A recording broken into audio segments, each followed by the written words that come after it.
Hello friends, in this video I am going to discuss one numerical which is related to first law of thermodynamics for open system. So let's start the numerical.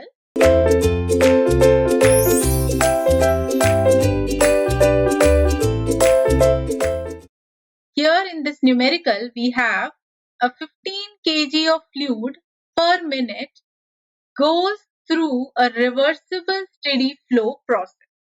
The properties of the fluid at the inlet are P1 1.2 bar, that is pressure, density 25 kg per meter cube, V1 is the velocity 1110 meter per second, U1 is the 920 kilojoule per kg, that is energy at exit.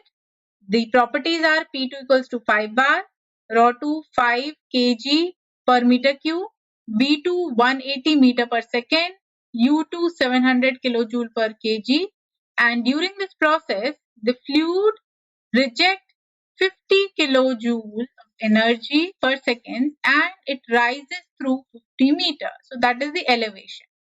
Determine the change in enthalpy and work done during the process. So here in this particular numerical we have one system, and in this system this fluid is entering from one point and it is going to exit from other point. Now how we will decide the entry point and the exit point? So here suppose this is our system and this is our datum, and suppose this is our entry. This is the diagram for this particular numerical. So here this is our entry point.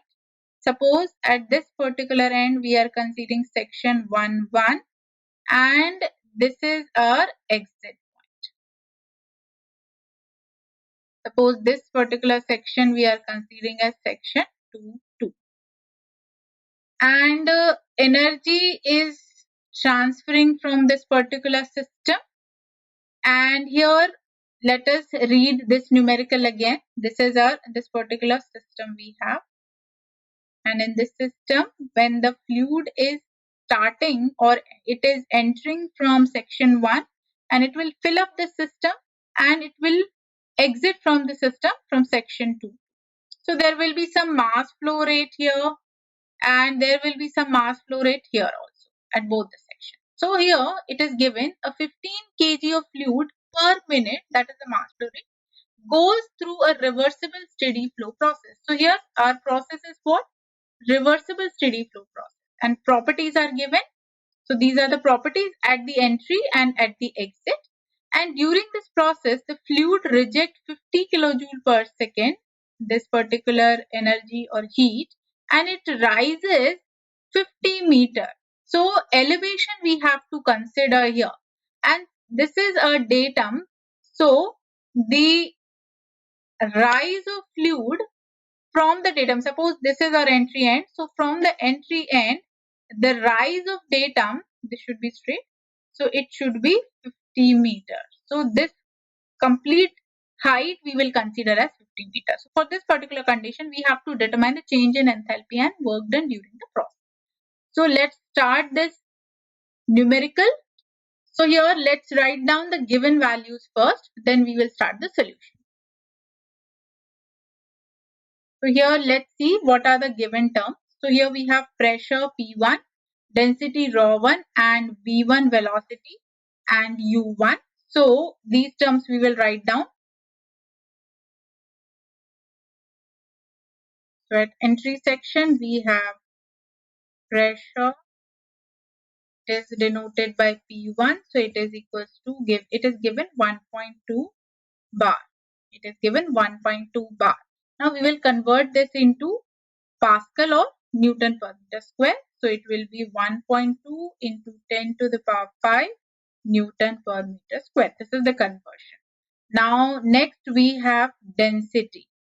Density of the fluid. So density will be defined by ρ1. So it will be 25 kg per meter. So this is our density given. Okay. It is 25. Now next is velocity. So velocity defined by V1 and it is given 110 meter per second. And then we will define energy transfer, energy at inlet, it is U1 and it is given 920 kilojoule per kg. So these are the terms given at the entry section. Now at the exit. So at the exit section, the pressure P2 and this P2 is given 5 bar. Now if we convert this into Newton per meter square, so it will be 5 into 10 to the power 5 Newton per meter square. And next term is density. So it is ρ2 and it is given 5 kg per meter cube. And this should be ρ2. And next term is velocity at exit. So it is given as 180 meter per second. Let me recheck. So it is given 180 and U2 is 700 kilojoule per kg. So velocity we are denoting by V2 and U2 is the energy at the exit point. So it is given 700 kilojoule per kg. So these terms are given. Now next term which is given, it is heat rejected by the fluid. Heat rejected by fluid. So if we are denoting this by Q, so it will be 50 kilojoule per second. It is given here. During the process, fluid reject 50 kilojoule per second. It should be heat. For your understanding, I am going to write down as heat or energy. We can write down this heat in terms of energy also. And it rises to 50 meter. So this is another term which is given. Now next is, which is given, it is elevation. So rise in elevation of the fluid. Rise in elevation of fluid is, suppose we are defining as Z, so it will be 50 meter. So rise in elevation we are considering at the exit, so it should be Z2 and Z1 value will be 0 because datum is at the base only. So these are the values which are given. Now here let's start the solution. For the solution, first what we have to determine, initially we have to determine the change in enthalpy and then work done during the process. So first let's define change in enthalpy. So change in enthalpy we usually denote as delta H. So this delta H we can define as delta U plus delta PV. So this delta PV is represented as displacement work and delta U is internal energy. So first, let's define delta PV. Now how we will define? So this we can define by the equation P2V2, that is the final condition, minus P1V1 and that should be divided by 1. So here this term we can write down as P2 by ρ2 minus P1 by 1. We can convert this. So it will be the specific volume, it's not velocity. So it will be delta PV, that is equals to 5. Let me put all these values. So this P2 we have 5 into 10 to the power 5 and ρ2 is 5 minus P1 is 1.2 into 10 to the power 5 and ρ2 is 25. If we solve this, so let me solve this, or let me simplify this equation. So this equation will be, we will take the LCM. So it will be 1 into 10 to the power 5 minus 0.048 into 10 to the power 5. So this particular term after simplification we'll get as 0.0952 into 10 to the power 5. This will be in terms of joule or Newton meter. This work we will take as in terms of joule, because this is already converted into Newton per meter square. And if we want to define this in terms of kilojoule, so it will be 95.2 kilojoule. So this is displacement work. Now here we have the value of U1 and U2. So we can define the delta U. So delta U is what? It is U2 minus U1. So we can easily define this as 700 minus 920. These values are given.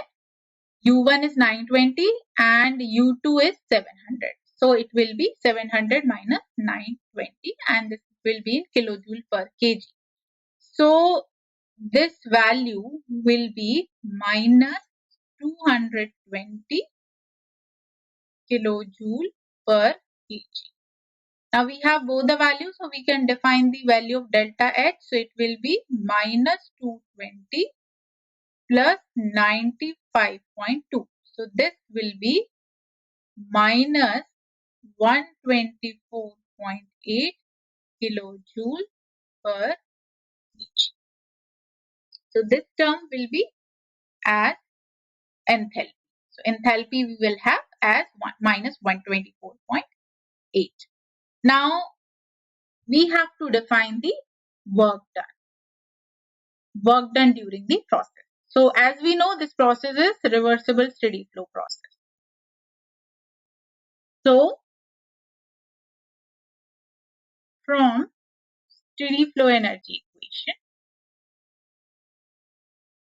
we can write down this term as Q, that will be equals to delta KE plus delta PE plus delta H plus W. This delta H plus W is defined as what? Here this Q is defined as total energy. This energy we are considering in the form of heat. So this Q will be the summation of all type of energy into the system. So it will be delta KE plus delta PE plus delta H plus W. So this term is represented as the extra or other form of energy. So here we have the value of Q. So Q is given 50 kilojoule per second. The Q value is given. So if we want to define this in terms of kilojoule per kg, so it will be what? It will be 50 by 10 divided by 60. This is the conversion. So it will be 300 kilojoule per kg. So the value of Q we have in terms of kilojoule per kg as 300 kilojoule per kg. Now first we will define the value of delta KE. So delta KE we will define in terms of velocity. So it will be what? It will be V2 square minus V1 square by 2. So we have both the values V2 and V1. So V2 is 180 and V1 is 110.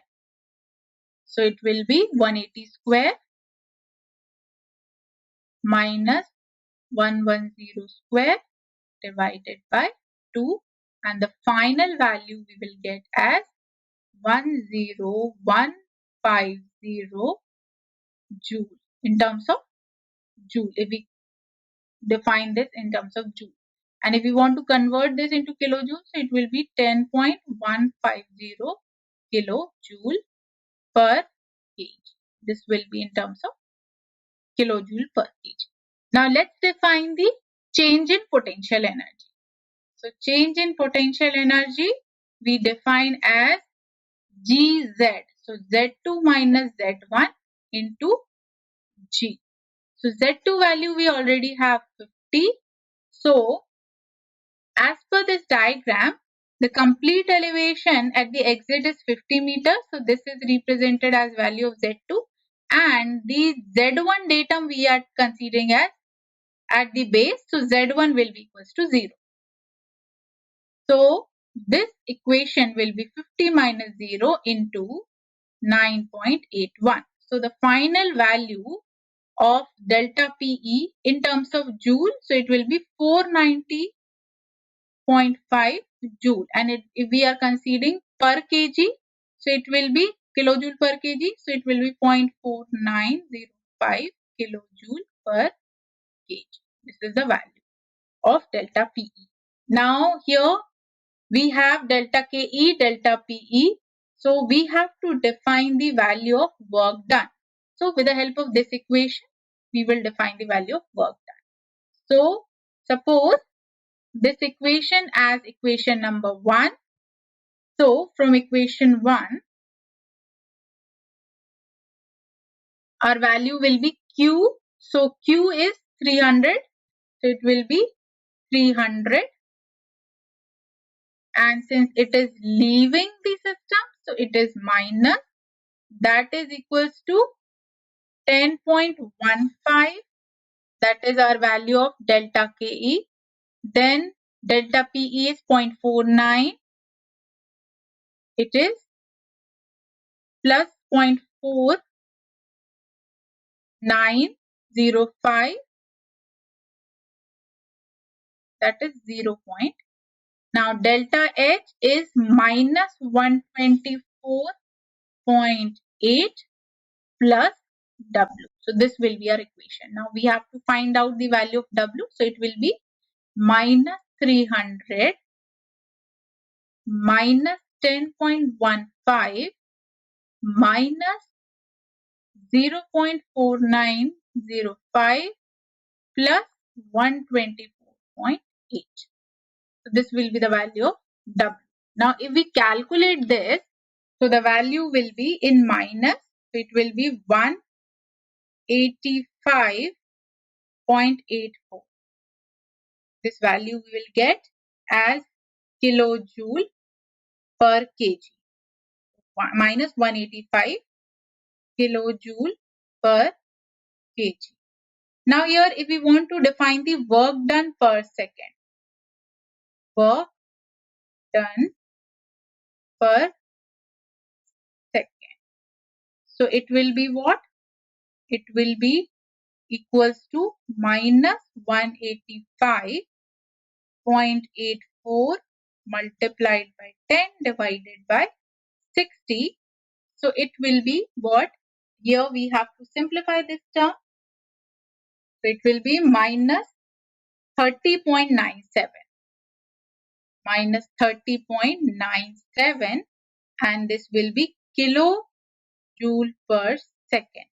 And if we want to convert this into kilowatt, so it will be this kilojoule per second will be equals to same minus 30.97 kilowatt. This kilojoule per second will be equals to kilowatt. So here this is our answer for the work done per second. Thank you so much.